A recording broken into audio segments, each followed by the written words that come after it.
Today, our guest has been in video production for quite some time, and he's finally ready to pull the trigger on his filmmaking career. He'll be working on some shorts, and we're going to be talking all about the risks and the challenges and a lot of the obstacles that could get in your way. Make sure to click subscribe on our YouTube channel, like on Facebook, check out our iTunes podcast, and let's jump on in.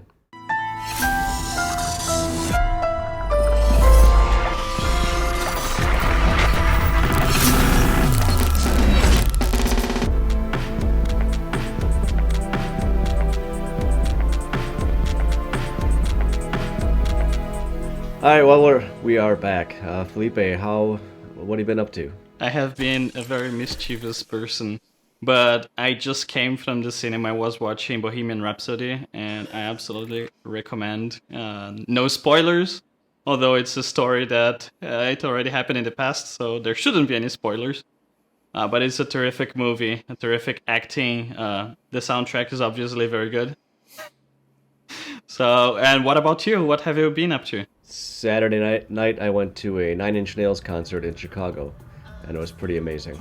Yeah, I thought that you would have more words about it. Well, it's the show isn't about music per se. I dragged my 42-year-old self into the pit and quickly got up to the very front and survived the entire time. Well, that's nice. I don't think I would be able to survive a show, to be honest. I'm not the show standing type of person. I need to see it on a concert. You can't sit down for Nine Inch Nails. I mean, it's not Phantom of the Opera. You kind of need to get involved in the front of the pit. So we have talked a lot about how do we transform our video production career and shift it more towards a vehicle that will allow us to create our own personal projects, be it music videos or short stories or full-on films. And our guest today is somebody that I've known for quite a few years. We met at my previous production job, and he'd already been doing video production longer than I. And at this very moment, he's transitioning from doing that kind of work to pursuing his passion projects, which is at present it's a series of shorts. So I guess I would like to introduce Brian Eason. Brian, how are you? How you doing today, Gabe? How you doing, Felipe? Doing really well. Good to have you with us here. Thank you. Thank you for having me. So Brian, you're tired of doing the corporate thing. But just go and get straight to it, huh? Why is that? Yeah. I think I can honestly say I'm a little burnt out on it. It's more so just because you are limited to certain creativity to aspects, like depending on what client you're working with, depending on the project, you are really limited to what you can do. It's probably no difference than shooting news at some points, I know a lot of videographers, I know a lot of editors got their start with news houses, and I've actually was offered 2 jobs at one time, several jobs with different news stations here in the city, and I actually turned it down just because of the things that I was told that I would be doing and things that I was told that I wouldn't be able to do, and the pay really isn't that great. So, I think it's cool for college kids, someone coming out of school and just want to get their feet wet, want to build their resume. But for someone like myself, someone like yourself, I don't think that's where you want to be. Something we've talked about on the show before is something I've at least discussed is that, regarding corporate video, I'm pretty good at your standard, shoot interview, throw in some B-roll, call to action, done. I'm pretty good at doing that. It's not that big of a challenge once you know how to shoot and focus and light and work with your clients. But between that and, say, like your own personal short, how do you make a different type of corporate video? How do you make it more cinematic or dramatic? That to me would be like a stepping stone. So for example, if I wanted to pitch an idea that I came up with to a bigger client, if they accepted it, they would have a budget that would allow me to do it the way I wanted to. At least a lot more than I currently have. It still wouldn't be me making a film, but for me, that's like a stepping stone. And it seems like you're, I don't want to say skipping that step because it's not necessarily the next logical step. It's just one path among many. So I'm curious to know, um, what what makes you feel confident in taking this leap? Well, I think if the first answer to the first question, how would you um, do something more cinematic with a client? I think it depends on the client. It depends on what they want, what type of free range they give you and allow you. So it definitely starts with the client.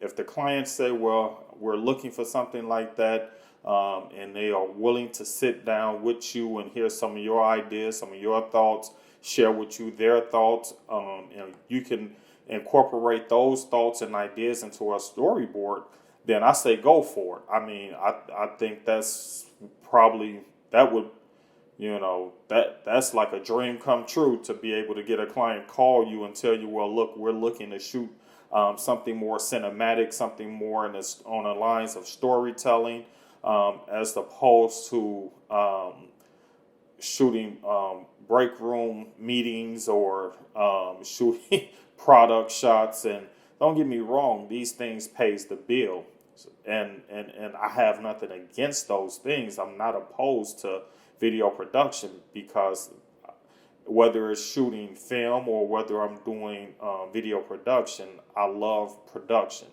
whether it's pre, post, whatever.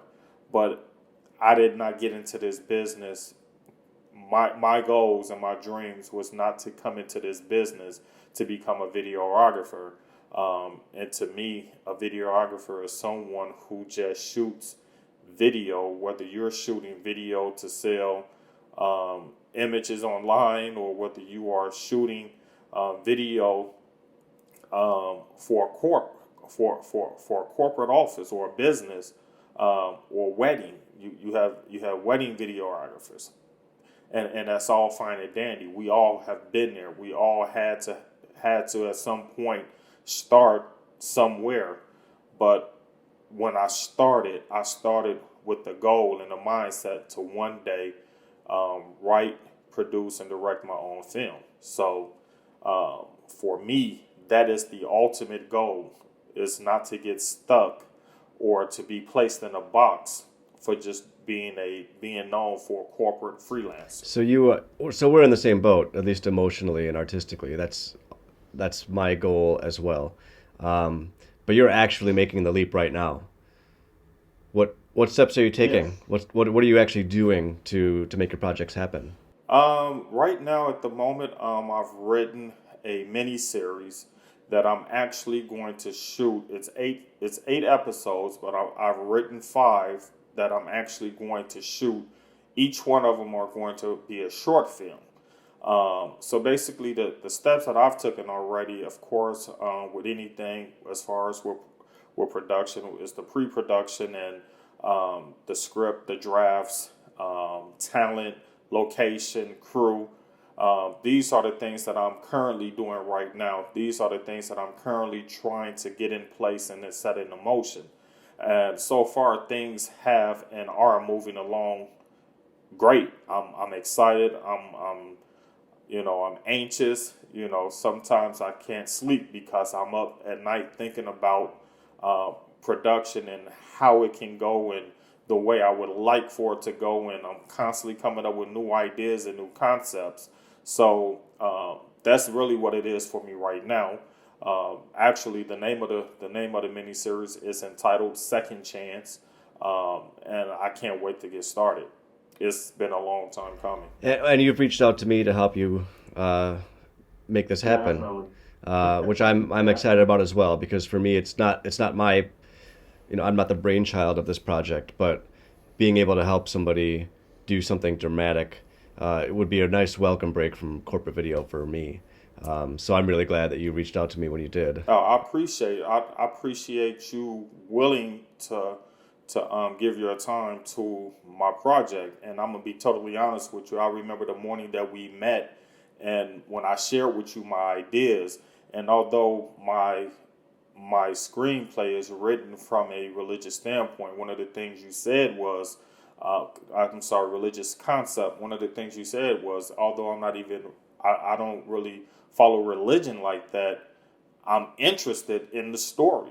So to hear you have even interest in it, not even so much as just to be able to be a part or be doing something that you want to do and that you set out to do, but whenever you have people that are legitimately interested in what you're doing, it just helps the process, and it makes the process flow so much smoother because you have a person who genuinely wants to see this process or this film come into being. I'm still thinking here on your very first question about how to make things cinematic when you're talking to a client and working on a client project. What the hell is going on with this microphone? I keep on changing the position and it's falling. It's literally falling. I don't know what's going on. Hold on. See, Oh. this is something we discuss a lot, and this is the value of having a crew, is that you'd have somebody who can adjust that mic for you. Hey, yo, dude, you're holding the microphone. Can you don't not get it in my shot? I've got mine right here. But about that idea of how to make things cinematic, I actually remembered about the company that I used to work for. At some point, you have to go through so many trainings, and trainings are extremely boring. And at some point, they started introducing videos. They were always like a scenario of person A received an email, a phishing email, and they clicked on the link there. What do they do now? Did they do the right thing or the wrong thing? Most of the time, they were just like very ugly videos. At some point, the company decided to invest making a TV show. So it was, I think, an 8-episode TV show about hackers.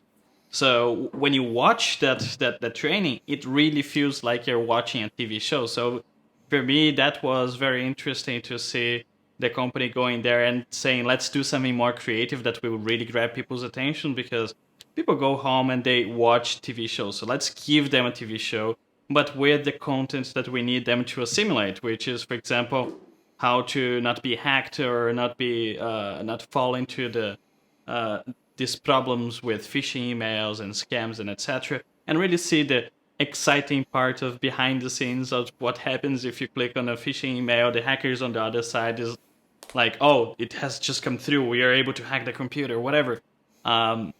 So I think sometimes also about, like Brian said, is about getting the right client, saying yes to the right client, because sometimes they're going to have clients that are going to want the same thing as always, and sometimes maybe there will be that client that will say, yes, we want something different. And hopefully we all get the chance of having that different client. That satisfies the creative need. You know, for example, Yes. if I had a client like that, it would give me a chance to work with more people, spend more time on lighting and framing and composition and movement and story, all that stuff. So that satisfies one specific kind of need. But I think in Brian's case, and ultimately what I want to do, and I think yourself as well, is I have my own stories to tell. So rather than getting paid to tell somebody else's story, there are things I want to say and things I want to share with the world. And I think that's where, and correct me if I'm wrong, Brian, but I think that's where you're at now. You've got something inside of you that you need to get out. Correct? Yeah, I have a bunch of stories that I would like to share and tell. Some are based on true life events, and some are just figment of my imagination. But regardless of the fact, I love storytelling. I love creating, and for me, this is the best of both worlds. Because not only do I get to write something that I love to do, I also get to create visuals of the things that I've written, something else that I love to do, and I think it's like you said. I can easily help. I can volunteer my time and work on 101 projects. Whatever. But at the end of the day, what is that doing for my stories? What is that doing for me? It's helping the next person, and I'm all for helping anyone. But at the end of the day, I'm robbing or I'm cheating myself if I don't do what it is that I know I want to do and something that I feel I should be doing. It seems to me that there are kind of two big risks you're taking, or there are two unknowns. Certainly, there's the unknown of, is anybody going to see my movie? Is it going to make any money? Is it going to help me make my next movie? Those are all legitimate concerns. But most of our audiences is composed of fellow video producers that do basically what we do for a living. So if you had to sacrifice a lot of that time to put into your movie, how are you generating an income in the meantime? That's just more of a practical question. Or, what advice would you give for people that are wanting to make that jump? Well, for one, unless you can, don't quit your day job. For someone who has a regular 9 to 5, who's looking to do what it is that we're doing, who's looking to get into film, I would say you have to make time for it. I mean, it's like anything else in life. You have people who work 8 to 12 hours a day at a regular job, and they leave work and go straight to the gym. So for me, I feel like they make time for those things because that is something they want to do. They don't look for excuses. They don't make excuses. They do what it is that they want to do. For those people who are looking to stay fit and get into shape, I don't care. It's almost like time don't start for them until they at the gym. Everything else for them is just is leading up to that. So, if you really want to do something, you'll do it. If you really want to make films, you're going to make films. You're not going to make excuses about, oh, I don't have an Airy, I don't have a Red, or I don't have this, or I don't have that. There are people out here, and I think I sent you the link with the they made a little short film with the Samsung Galaxy Note 9. So I thought that was awesome. If you really want to do it, you're going to do it. It's just no ifs, ands, buts about that. You can't sit up and talk about it over and over. Oh, I'm going to do this, and eventually I want to get into doing that. Eventually will never come. Eventually will never come if you don't start taking the steps. So I used to work 12, 14 hours a day. And I knew I had to write a script because without a script, I would have nothing to shoot. So I kept me a pen and a pad, and I would write anything or everything that came down to my mind. Once I got a storyline, once I got an idea, then I just built on it constantly. I would come home and take out balled up pieces of paper that I had in my pocket from ideas and parts of my script, and then I would sit down at my computer and I would open up Final Draft and go to work. So there's no excuses. Seriously, there's no excuses. So if you want it, you're going to get it. If you want to do it, you're going to do it. If you want to make excuses because you're not sure you want to do it, then you're going to do that as well. And I think that's what happens most of the time. We are always finding excuses. We are always finding excuses for not doing something. We say that we want to accomplish this and that, but then there is always something else that you have to do first, and this and that. And I think that happens pretty much all the time. I see that with myself. I see that with people around me. I see that literally everywhere. I don't know many people that literally say, this is what I want, and that they go there and just do it. And when I get to know those people, they're pretty accomplished. So kudos to them. People get in the way of themselves. It's if it's not equipment, it's not good enough. You can be our worst enemy. Exactly. So for me, it's like if you can get out of your own way, then you can get it done. You know, if you're writing a script and you know, a lot of, when I first started writing, I'm not going to lie, it was like, well, man, am I writing right? Is the, you know, the format is, am I telling the story correctly? And at the end of the day, I put more effort and time into worrying than I did just write it. You know, at the end of the day, just get it done. Get the first draft done. I don't care how bad it is. I think when I sent Gabe my first draft to my short film of one of the episodes, he was like, it was nice. There were some grammatical errors in there, but and honestly, I didn't even recheck. I didn't care. I just wanted to get it done and get it out there. You can always go back and dot your I's and cross your T's later, but get it done. It is not. Stop thinking that it has to be worthy of an Emmy or a Grammy award or whatever type of award you look. Just get it done. Do Yeah, it. important to put it out of your mind and into the paper very first of all, right? And then you Ex- go and correct anything. Exactly. Because honestly, that first film you shoot, that first video you shoot, it's just a reference as to something to give you to go back and say, if I could redo this, this is what I would do. It is a reference guide and a study guide for you to build upon. For when you shoot that next one, you know what you're going into. You know, okay, this is what I need to do. This is what I would like to see, and get it done. So, Well, and if you put so much focus on an award or accolades, what you're really telling me is that you're more concerned with yourself than the story you're trying to tell. Or more concerned with what other people think about it, right? Because to get an award, it's more about other people's opinion, not even your own. Well, it's so easy to say, well, what if I fail? And then you never try. But if you never try, you've already failed. So you've it's already failed. self-defeating. You've already failed. So I can't fail. For me, what is fail? What is failing? Failing means you never What? tried, and if you try Exactly. and it doesn't, So, and you don't make, the next Schindler's List, or your first movie isn't received very well, and you try again, you make another one, it does a little better. It doesn't matter if you never get the Academy Award, because you'll be able to die saying, I never stopped making movies. so here's the thing for me. Once I create and make that first film, I'm a filmmaker. There's nothing nobody can do that can take that title from me. I am a filmmaker.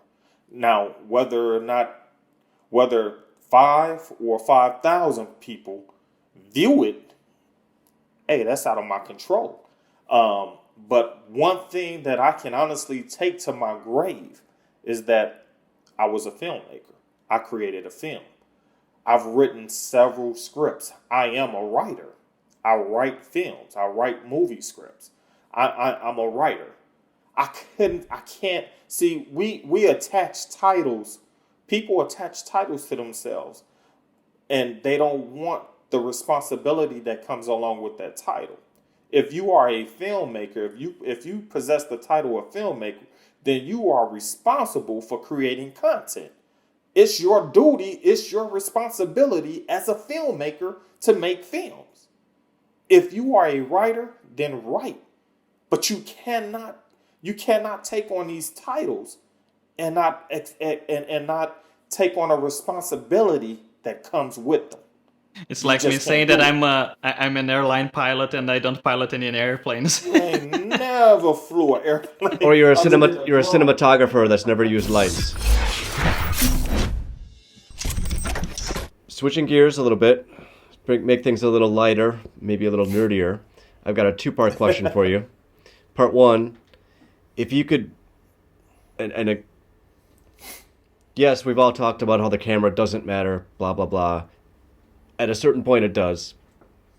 That's a whole nother episode. That's multiple episodes. But part one of the question is, if you could choose any camera or camera package to shoot these upcoming shorts, what would you choose? I'm talking if money was no object, if you could just choose what you wanted. Oh man, if money wasn't no object, we going straight Hollywood.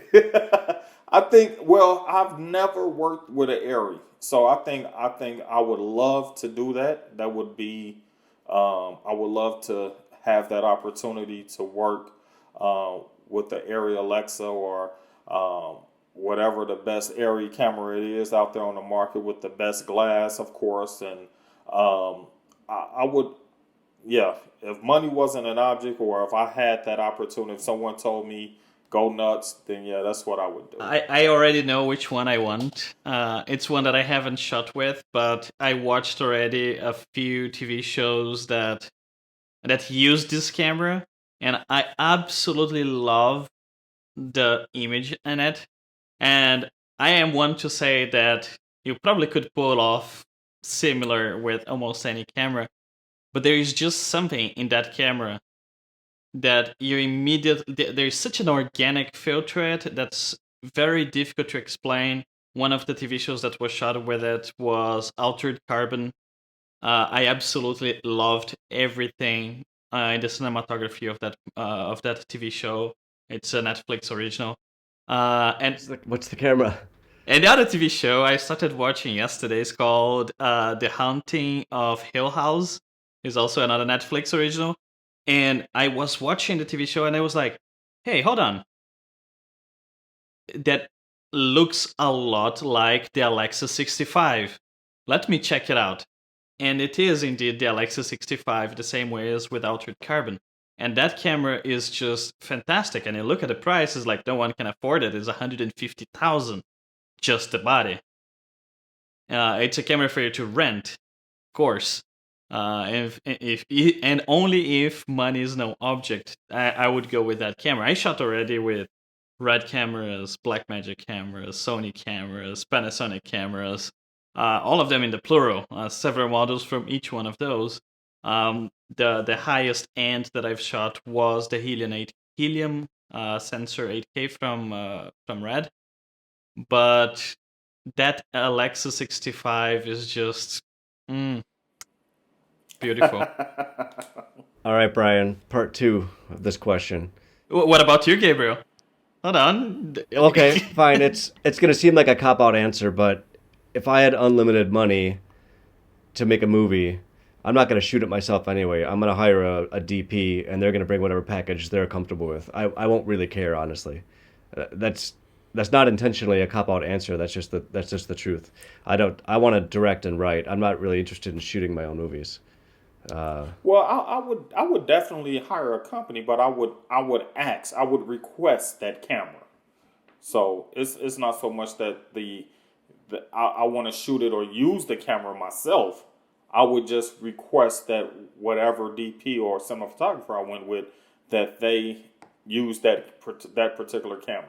My only concern is whatever cameraman I hire has to care more about the subject than the background. I don't care how creamy the background is if the subject's out of focus. Maybe makes the other day I saw it on Instagram, an artsy photo. Everything was out of focus, and I'm like, there is absolutely nothing artsy about that. To be honest, sorry, I'm so sorry. Everything out of focus is just isn't anything. Now, part 2. Money is an issue, and you don't have funding for this. You don't have funding for this project yet. So, what camera are you using, at least to start out, and why? Okay, so we are using your G5s, Panasonic, the Panasonic GH5s. So, and after researching and looking at different short film shot with these cameras and talking with you, honestly, I can honestly say I like the footage and the image quality that these cameras produce. Yeah, I mean, fundamentally, I think we're using it because that's what we have.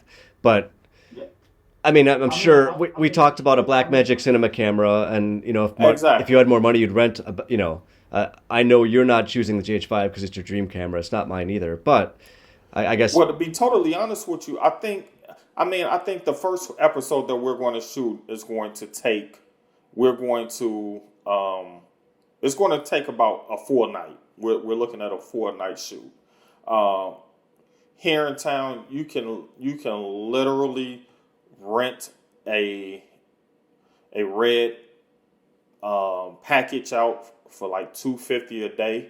So I mean, I could technically charge that to the credit card, but at the end of the day, once again, that's funds that I just feel can be allocated other places. Well, yeah, and that $250 Red rental doesn't count all of the storage media or all of the hard drives you're going to need to store those huge files or back that up.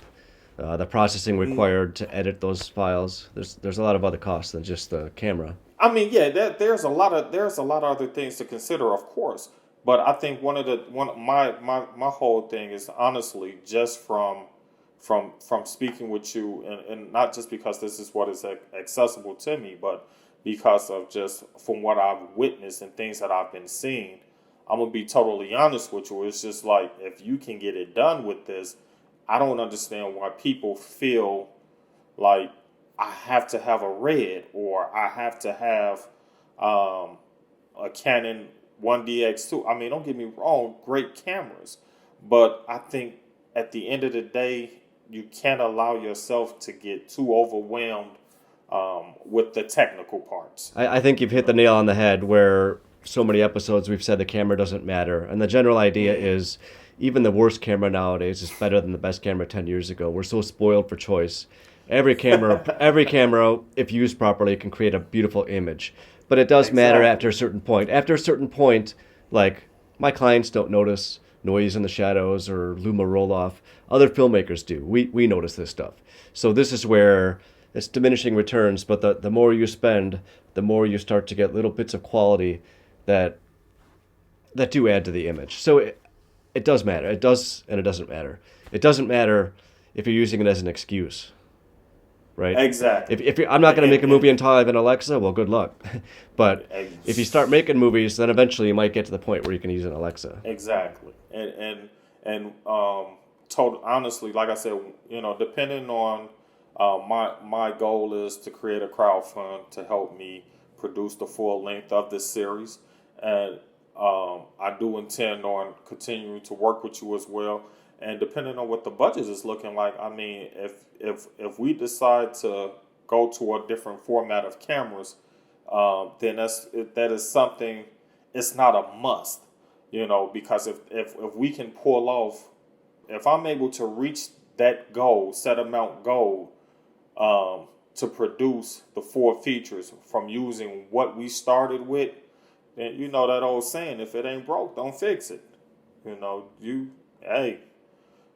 Maybe some better glass, some better lights. We be on Instagram, Facebook, and you see everybody and they take the pictures of, they Red camera setup or they Inspire 2 setup, and that's fine. If you have the money to do it, by all means, knock yourself out. If I had it, I probably would too. But I'm not, and I cannot let what I don't have hinder me from doing what I can do, and that is make great content. So that's like a YouTube vlogger. You have people who say, "Oh, I want to start a YouTube channel," but they like, "Well, I gotta wait till I get a DSLR. Well, I got this, I got that." When my question is, what's wrong with your cell phone? Yeah, I've got one of my oldest clients has a huge YouTube channel, and I talked about doing this type of thing years ago, and he was like, "Well, just get content out there." And I can kind of see both sides. I can see where he's coming from, because if you don't start somewhere, you're never going to start at all. For me, that show was this show, and it's about video production, so it felt weird to me to do a show about video production that looked like shit.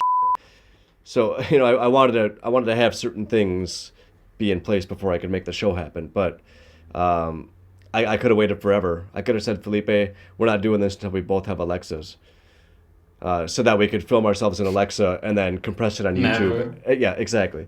So I hear what you're saying. If it's good, if it's worth having, if it's worth listening to, they will eventually get past the quality. Yeah. Because what you are saying or what you are selling has overshadowed the quality in which you are presenting it in. It keeps coming back to that. It's not money, really. It's not equipment, really. It's yourself. It's your own motivation, your own ambition, your own sense of dedication and hard work. I'm not saying, I'm not adopting this sort of Republican you can solve every problem by pulling yourself up from the bootstraps.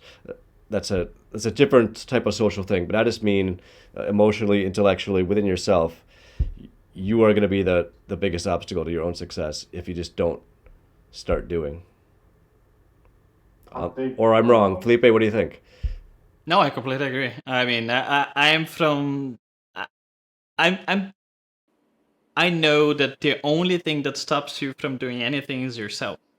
If tomorrow, if I want to make a movie, I could literally just get up tomorrow and make one. So it's the reason why I'm not doing it is just because of myself. And then the question is, do you really want that? I really want you to fly and move to the States so that the three of us can work on something together. Then I'll have a crew. That will happen. I will just not move there, but I'll fly there. Any last thoughts from either of you? I think we keep coming back to the same point. We're not going to dig up new information, so let's wrap this up. Well, listen, guys, I appreciate it. Thank you, guys. It was an honor to be on y'all show. I appreciate it. Hey, feel free to give me a call anytime. Well, should we flash your number on the screen for the audience, or is that just for me and Felipe? You shoot the email up there for me. Give them the email. Please feel free to contact. Careful, our huge audience might end up spamming your inbox. Yeah, exactly. Yeah, you'll get dozens of emails. If everybody donates $1, you'll have like $140 to make your movie. I mean, that's amazing. All right, guys. Thanks Thanks again, for guys. joining us, and we'll see you next time.